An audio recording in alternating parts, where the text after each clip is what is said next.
काला कौवा था। वह बहुत मेहनत करता था। ताजी ताजी गोभी खेत में से तोड़ता था और उसे मंडी में ले जाकर बेचता था। वह बहुत मेहनती था। अरे भैया, ताजी ताजी सब्जी आ गई, बैगन आ गए, टमाटर आ गए, गोभी आ गई। भैया जल्दी जल्दी ले लो ताजी ताजी सब्जी। चीनी चिड़िया की कहानी। माँ राशन खत्म हो गया है, माँ राशन ले आना तो कोई। और थोड़ा माँ जल्दी आना है, बहुत देर में आती हो आप। दीदी ये बहुत तंग करती है, इसको समझा के जाना, ये बाहर जाने की जिद करती है और तुम्हारे जाने के बाद बहुत परेशान करती है मुझे ये। कि बेटा रानी मौसी को परेशान मत करना, ये बेटा तुमसे बात नहीं करूंगी और आपके लिए ताजी ताजी फल लेके आऊंगी शाम को। चीनी चिड़िया की एक बहन भी थी जिसका नाम था रानी चिड़िया, और चीनी चिड़िया की एक प्यारी सी बेटी भी थी जिसका नाम था पिंकी चिड़िया। ये तीनों बहुत खुशहाल और हंसी खुशी रहते थे। चीनी चिड़िया एक बहुत ही मेहनती और समझदार चिड़िया थी। वह जंगल में फल, फूल और दूसरी चीजें इकट्ठा करने जाती और फिर उन चीजों को बाजार में बेचने जाती थी। उसकी मेहनत से उसका परिवार अच्छे से जी रहा था और हर किसी के चेहरे पर मुस्कान होती थी। चीनी चिड़िया के लिए खुश रहना और मेहनत करना बहुत जरूरी था। बात है, जंगल में चीनी चिड़िया उड़ते हुए जा रही थी। उसी समय मिनी चिड़िया और बालूचेरा चिड़िया एक पेड़ के नीचे बैठी हुई थी। दोनों चिड़िया बहुत थकी हुई थी और उनके पैरों में दर्द हो रहा था। मेरे लिए मीठे फल ले आना और थोड़ा जल्दी ले आना, हमारे पैरों में दिक्कत हो रही है उड़ने से। आप जा रही हैं तो हमारे लिए कुछ ताजे फल ले आइए, मिनी चिड़िया ने कहा। इसने मुझसे फल बुला लिया और अब फिर फल मांगेगी, लेकिन आज मैं इसे फल नहीं दूंगी। पहले यह मेरे पिछले पैसे दे, तभी इसे फल दूंगी। मीनू चिड़िया, तुम्हारे पहले भी पैसे रह गए हैं, मैं फल लेके आऊंगी आपके लिए, तो ये पैसे भी दे देना। मेरा काम बहुत मंदा चल रहा है और दुकानदारी भी नहीं होती है। इसके पिछले पैसे भी नहीं दूंगी, मैं इसे कह दूंगी कि खराब फल निकाले। नहीं बहन, मैं तुम्हारे पिछले पैसे भी दे दूंगा, आप मीठे रसीले फल ले आना, थोड़ा जल्दी ले आना हमारे लिए। चीनी चिड़िया मीनू और शुक्रिया के पास से उड़ जाती है और फिर जंगलों में जाती है। चीनी चिड़िया को फल तोड़ने का बहुत शौक था। वह हर दिन जंगल के पेड़ों से फल तोड़कर गांव में बेचने जाती। वह अपने परिवार के लिए भोजन और खुशियां जुटाने की कोशिश करती। एक दिन जब वह रोज की तरह फल तोड़ रही थी, जल्दी जल्दी फल तोड़ दूं, आज मुझे बाजार के लिए लेट हो चुकी हूँ। मैं और पिंकी ने बोला है कि राशन भी लाना है खरीद के, तो राशन भी लेकर जाना पड़ेगा। पहले लाला जी से कहूंगी कि उनका राशन रख ले, मैं शाम को फल भेजते हुए अपना राशन ले आऊंगी। काला कौवा हर सुबह जल्दी उठता था, ठीक सुबह के 5 बजे। वह बहुत मेहनती था और दिन की शुरुआत काम से करता था। काला कौवा अपने खेत से ताजगी से भरी हुई सब्जियां तोड़ता, जिनमें गोभी, बैंगन और बहुत सारी अन्य सब्जियां शामिल होती थीं। उसके पास बंद गोभी भी थी। काला कौवा था, वह बहुत मेहनत करता था। ताजी ताजी गोभी खेत में से तोड़ता था और उसे मंडी में ले जाकर बेचता था। अरे भैया, ताजी ताजी सब्जी आ गई, बैगन आ गए, टमाटर आ गए, गोभी आ गई। भैया जल्दी जल्दी ले लो ताजी ताजी सब्जी। चीनी चिड़िया और काला कौवा बाजार के लिए निकलते हैं। चीनी चिड़िया अपने फल ले जाती है और काला कौवा अपनी सब्जियां बेचने के लिए ले आता है। फिर चीनी चिड़िया लाला जी की दुकान पर रुकती है और लाला जी से बोलती है, हमारा राशन रख देना, मैं शाम को ले आऊंगी। लाला जी को राशन मद्दा लगा लेना, मैं फल बेच के ना शाम को राशन ले जाऊंगी, आज हमारे घर में राशन भी नहीं है। लाला जी कुछ सोच रहे थे और अपने ख्यालों में खोए हुए थे। वह बहुत गहरे विचारों में डूबे हुए थे। तभी अचानक चीनी चिड़िया उनके पास आकर बैठ जाती है। ठीक है चीनी बहन, सही रेट लगा दूंगा मैं। चीनी चिड़िया उड़ के चली जाती है। ताजे ताजे फल ले लो, ताजे ताजे फल ले लो भैया, फल ले लो। बताओ भैया कितने फल दे दूं आपको? ताजे ताजे फल ले लो, मेरे फल ले लो, ताजे ताजे फल ले लो भैया, फल आ गए, ताजे ताजे फल आ गए, फल ले लो। आज मैं शिकारी पक्षी से शिकायत करूंगा, उसे बताऊंगा कि इसकी दुकान नीचे तोड़ दूं। आज मैं शिकारी पक्षी से इसकी शिकायत करूंगा। उसने बाजार से सभी जरूरी सामान लिया और फिर अपने घर की ओर चल दी। जैसे जैसे वह रास्ते पर चल रही थी, शाम ढलने लगी और रात होने को आई। मैं राशन ले आई हूँ, जल्दी बना ले। काला कौवा आज बहुत गुस्से में था क्योंकि उसकी सब्जी नहीं बिकी थी। गुस्से में वह सोच रहा था कि अब वह क्या करेगा। फिर उसने शिकारी पंछी के पास जाने का फैसला किया। वह सीधा शिकारियों के पास गया और उनसे कहा, आज मैं चीनी चिड़िया की दुकान तुड़वा कर रहूंगा। जब तक उसकी दुकान नहीं तुड़वा दूंगा, तब तक मैं चैन से नहीं बैठूंगा। इतनी रात में क्या लेने आया तू मेरे पास? चल भाई, चीनी चिड़िया की दुकान तोड़वानी है। चल चलता हूँ मैं, चलता हूँ। शिकारी पंछी और काला कौवा मिलकर चीनी चिड़िया की दुकान तोड़ने के लिए चल पड़े। दोनों बहुत गुस्से में थे और उनकी योजना थी कि चीनी चिड़िया की मेहनत की दुकान को पूरी तरह से तोड़ दिया जाए। वह दोनों दुकान के पास पहुंचे और बिना किसी हिचकिचाहट की दुकान को तोड़ डाला। चिड़िया की कहानी देखने के लिए हमारे चैनल को लाइक करें, सब्सक्राइब करें और बेल आइकन को दबाना न भूलें। इससे आपको हमारी नई वीडियोस की जानकारी सबसे पहले मिलेगी। और हमेशा खुश रहें। चीनी चिड़िया की मोमोज की दुकान बहुत अच्छी चल रही थी। जंगल के सभी पक्षी उसके स्वादिष्ट मोमोज खाने आते थे। वह मेहनत और ईमानदारी से अपना काम करती थी, जिससे सभी पक्षी उसे पसंद करते थे। उनकी दुकान जंगल और गांवों में बहुत प्रसिद्ध थी। दूर दूर से पक्षी उनकी टेस्टी मोमोज और चाउमीन खाने आते थे। लेकिन सर्दी बहुत थी, ठंडी हवाएं चल रही थी, बर्फ गिर रही थी और ठिठुरन बढ़ती जा रही थी। चीनी चिड़िया अपने घर से बहुत दूर दुकान लगाने छपरी भैया बहुत ठंड लग रही है, चलो आग सेकने चलते हैं। छपरी भैया चल रानी, अपन भी चलता है और अपने भी हाथ सेकेगा और दबा के हाथ सेकेगा। आज अपन का दिमाग खराब हो रहा है, बहुत ठंड सी लग रही है रानी। जंगल के सभी पक्षी ठंड से कांप रहे थे। ऐसे मौसम में सभी पक्षी आग तापने के लिए एक कालू जी चलो ना, मुझे भी ठंड बहुत लग रही है। घर के भी हाथ सेक के आते हैं, ठंड मुझे भी बहुत लग रही है कि अब बर्फ भी आज बहुत गिर रही है। चलो ना कालू जी। अपन बोला मिल लेला, चल चलता है अपन भी धूप सेकने। चल ले बिल्लो मेरी जान, ले गया अपना सारा ये ले गया माल। चल तुझे सिखाऊं, तुझे धूप में सिखाऊं, जान मेरी जान तुझे पक्षी आग तापने के लिए एक सुरक्षित जगह की तलाश में निकल पड़े। काली गौरी उड़ के चले जाते हैं रानी चिड़िया के पीछे आग देखने के लिए। पक्षी बैठे हुए हैं और हाथ सेक रहे हैं। ऐसा लग रहा है मैं सारा दिन बैठी रहा हूँ। ओरी मोरी मैया, ठंडी के मारे मर गई मैं तो। ऐसा लग रहा है बैठी रहा हूँ। ठंड में मुझे मिर्ची मिल गई तो मुझे खाने में बड़े मजे आ जाते हैं। एक काम करता हूँ, जंगल जाऊंगा तो मिर्ची ले आऊंगा। ये लोग बहुत गजल मचा रहे हैं। एक काम करता हूँ, घर जाऊंगा तो आराम से सो जाऊंगा। इतनी ठंड पड़ रही है, बहुत ज्यादा, बर्फ भी बहुत गिर रही है। रानी ने बोला चलो हाथ सेकने चलते हैं। छपरी कालू जी आइए ना इधर, मुझे तो बहुत ठंड आ रही है, जरा अपने परों की गर्मी दे दो मुझे। काला कौवा और गोरी आंख सेकने जाते हैं। रानी चिड़िया भी जाती है। काफी परिंदे एक जगह पर बैठे होते हैं और वहाँ सभी मिलकर आग सेकते हैं। अरे टोनी चिड़िया कहाँ गई थी? मैं परेशान हो रहे थे तुम्हारे लिए। अरे चीनी चिड़िया जब मोमोज बताने आई थी, तुम पता न कहाँ चलेगी, मोमोज खाना है तो चलो मेरे साथ। टोनी चिड़िया चली आती है अपने घर पर और रानी चिड़िया जाती है मोमोज की दुकान पर, जहाँ चीनी चिड़िया की दुकान होती है।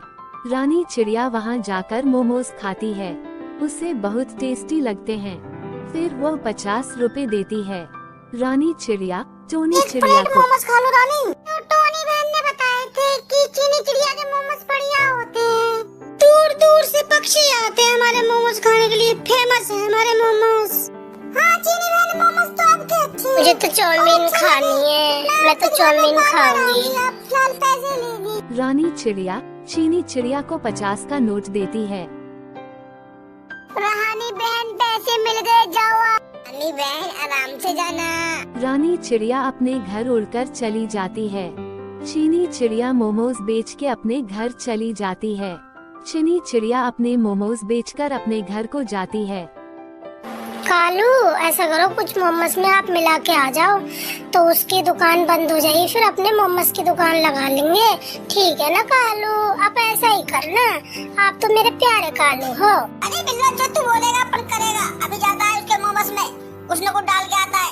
कल को देखो सब लोग बीमार हो जाएंगे और अपन रेडी लगाएंगे, दुकान लगाएंगे मोमोज की और दुनिया खाने आएगी। हमारे मोमोज भी फेमस हो जाएंगे। काला कौवा जाता है चीनी चिड़िया के घर पर, मोमोज में कुछ मिलाकर चला आता है। अगले दिन वो मन ही मन सोचती है, मैं क्या करूं? बल्ली चिलाका की तबीयत खराब है, मैं मोमोज बेचने जाऊं या न जाऊं?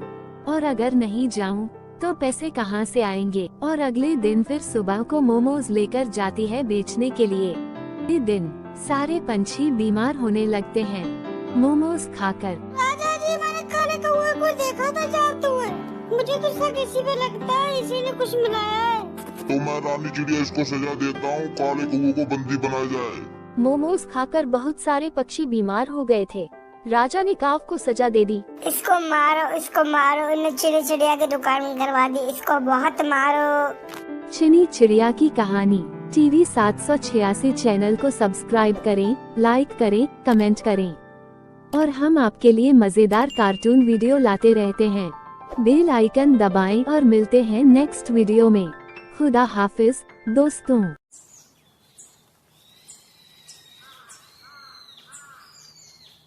गोरी का बेटा कौवा झूठा था। वह हर किसी से झूठ बोलता और धोखाधड़ी करता था। विश्वासघात करना उसकी आदत थी। जहाँ भी जाता, जिस किसी से भी मिलता, झूठ बोलता था। उसका काम ही झूठ बोलना था। एक दिन वह रानी चिड़िया के घर गया और जूस मांगा। उसने रानी चिड़िया से कहा, मुझे जूस दे दो। रानी आंटी थोड़ा जूस दे देना, मम्मी की तबीयत ठीक नहीं है। बेटा जूस लेने आए हो? चलो मैं तुम्हें जूस ला के देती हूँ, अभी ताजा बना के तुम्हारी मम्मी के लिए। काला कौवा जूस लेने के लिए रानी चिड़िया के घर जाता है। रानी चिड़िया उसे जूस दे देती है क्योंकि उसे लगता है कि कौवे की माँ की तबीयत खराब है। लेकिन काले कौवे का नाम शाह था और वह बहुत झूठ बोलता था। उसकी माँ की तबीयत बिल्कुल ठीक थी, फिर भी उसने झूठ बोला। वह जानबूझकर जूस लेने आया था। जब उसे जूस मिला तो वह उसे खुद ही पी गया। हर कोई जानता था कि काला कौवा झूठ बोलता है। मैंने रानी आंटी को उल्लू बनाया, बड़ा मजा आया। मेरी मम्मी कहती है मेहनत करो, मैं क्यों मेहनत करूं? मुझे तो ऐसे जूस मिल रहा है पीने के लिए, जो मैं मांगू मुझे मिल जाता है, मजा आया। गोरी का बेटा रानी चिड़िया से झूठ बोलकर जूस ले आता है और एक तरफ जाकर खुद ही पी लेता है। जूस पीने के बाद वह हंसते हुए कहता है, मैंने रानी चिड़िया को उल्लू बनाकर जूस लिया और पी लिया। फिर वह हवा में उड़ने लगता है। कभी इधर जाता है, कभी उधर। जहाँ ज्यादा पक्षी घूमते हैं वहाँ उड़कर चला जाता है। वह कई जंगलों में घूमता है, कभी यहाँ जाता है, कभी वहाँ। जब शाम हो जाती है तो उसे याद आता है, अरे मुझे अब घर जाना चाहिए। फिर सोचता है, अरे मेरी मम्मी पापा ने कुछ खाया भी नहीं होगा, लेकिन उन्हें क्या पता कि मैं रानी आंटी के घर से जूस लेकर पी आया हूँ। वह मुस्कुरा कर सोचता है, साहब बेटे चलो चलते हैं जंगल के लिए, दाना खोज लाएं घर के। खोजना भी तो सीखना है तुम्हें। गोरी कौवा अपने बेटे का इंतजार करती है। गोरी और गोरी का बेटा घर से बाहर जाते हैं दाना ढूंढने के लिए। उसके बेटे का नाम सा होता है। फिर वे दोनों अपने घर से बाहर निकलते हैं और दाना ढूंढने के लिए निकल पड़ते हैं। वे काफी दूर जंगल में जाते हैं। ढूंढते ढूंढते उन्हें काफी समय हो जाता है। वे घर से बाहर निकलकर दूर जाते हैं और दाना ढूंढने लगते हैं। दाना की खोज में वे एक जगह उतर जाते हैं और देखते हैं कि वहाँ दाना मिलेगा या नहीं। बेटा यहाँ तो कुछ भी नहीं मिला घर को के लिए। बहुत दूर से चलते चलते भी थक चुके हैं। चलो इंसानी बस्ती की तरफ चलते हैं, साथ है वहाँ मिल जाए। हरिया किसान के खेत में खाने के लिए वहाँ तो बहुत ही कुछ मिल जाएगा। किसान के खेत में चलते हैं, वहाँ पे साथ है कुछ मिल जाए खाने के लिए। जहाँ दाना नहीं मिला, अरे मम्मी आपने तो थका दिया, कहीं भी दाना नहीं मिला। ढूंढते ढूंढते उन्हें काफी समय हो जाता है, मगर वहाँ उन्हें दाना नहीं मिलता। फिर वे दोबारा उड़ जाते हैं और दूसरी जगह दाना ढूंढने। दाना की खोज में वे एक जगह उतर जाते हैं और देखते हैं कि वहाँ दाना मिलेगा या नहीं। माँ और बेटा एक जगह पर उतर जाते हैं। यहाँ पे भी हमारी किस्मत खराब है, यहाँ पे भी दाना न मिला। चलो अब कहीं और चलते हैं, देखते हैं कहीं और मिल जाए दाना। परेशानी इतनी हो गई है कि दाना ढूंढते ढूंढते हाथ पैर भी थक गए। उड़ते उड़ते क्या करें हम। मम्मी आपने पूरा जंगल घुमा दिया, कुछ भी नहीं मिला और साथ में आप भी परेशान हो रही है, साथ में मैं भी परेशान हो रहा हूँ। मम्मी जल्दी बताओ ना क्या करना है, जल्दी बताओ। गोरी और गोरी का बेटा परेशान होकर कभी इधर जाते हैं, कभी उधर, लेकिन उन्हें कहीं भी दाना नहीं मिलता। वे परेशान होते रहते हैं, मगर उन्हें दाना नसीब नहीं होता। गोरी और गोरी का बेटा परेशान हो जाते हैं। तभी उन्हें एक जगह दिखाई देती है जहाँ कुछ उम्मीद की किरण नजर आती है। शायद बेटा एक दाना मिला है, ये तू खा ले। वैसे भी तू मेरे साथ में बहुत परेशान हो गया है, सारे में उड़ते उड़ते थक गया है। हर जगह देखा है, कहीं पे भी कोई दाना ना मिल पाया। बेटा ये एक दाना है, तुम खा लो। मैं तो नहीं खाऊंगा सूखा हुआ दाना, ये तुम्हें ही खाओ। मैं तो घर जा रहा हूँ, मैं तो थक गया हूँ।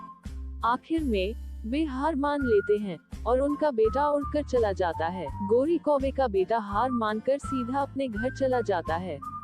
उसे खाने पीने के लिए कुछ भी नहीं मिलता। गोरी न जाने कहां रास्ते में ही रह जाती है और कौवा घर के अंदर घुस जाता है। अंदर जाकर देखता है कि उसके पापा सो रहे होते हैं। वे कोई भी काम नहीं करते, बस पड़े रहते हैं। तो उसके पापा पूछते हैं, बेटा दाना ले आए? कालू बेटे दाना ले आया क्या बेटा? ये सुनकर उसे गुस्सा आ जाता है। खुद कोई काम नहीं करता, बस पड़ा रहता है। गुस्से में वह गोरी कौवा का बेटा बाहर निकल जाता है और गोरी किसी तरह रानी चिड़िया के पास पहुंचती है। वह जाकर रानी चिड़िया की बात सुनती है। रानी चिड़िया कुछ कहती है तो गोरी भी उसके पास उतर जाती है। अरे गोरी तबीयत ठीक है तुम्हारी? तुम्हारा लड़का तो तुम्हारे नाम पे जूस ले गया था। रानी बहन मेरी तबीयत कहाँ खराब हुई, मेरी तबीयत तो बिल्कुल ठीक है। बस तो मैं निकल के जा रही थी, देख रहे थे तुम लोग बैठे हुए तो तुमसे कुछ बातें कर लूं। ये आजकल कालू बहुत झूठ बोलने लग गई। मैं तो अपने बच्चे से भी परेशान हो गई और वो कालू से भी परेशान हो गई हूँ। मैं किधर जाऊँ किधर नहीं जाऊँ, अब मैं क्या करूँ? ये दिन भर सोता रहता है, अब मेरे समझ में नहीं आ रहा है। इसको देखो उठाती हूँ। ओ कालू उठ जा उठ जा, पता तू कुछ नहीं कर सकता, ऐसे पड़ा रहेगा घर में। आज मेरी साकी माँ खाना लेके आई, मैं तो पेट भर के खाऊंगा साकी माँ। मैं तो परेशान हो चुकी हूँ इन कालू से। आप खुद भी चले जाया करो काम पे, मेरे दाने पे नजर रखते रहते हो, काम तो करना नहीं चाहते हो। तो देखिए बोला था मैंने आपसे काम करने के लिए, आप वहाँ पे भी न गए काम के लिए। काम धंधे तो करते रहो, मैं अपने भाई के घर चली जाऊंगी। मैं ऐसे कब तक भूखी रहूं तुम्हारे घर में? तुम तो ऐसे ही पड़े रहते सोते रहते, तुम्हें सोने का ही काम है, तुम्हारा सो और कोई काम ही नहीं है। मेरा भाई मुझसे वैसे भी कह रहा है कालू को वो काम नहीं करता, तू मेरे घर पे आ जा। इसे तो मैं बताता हूँ। अरे निकल जा यहाँ से, जहाँ दिखना मत, भाग।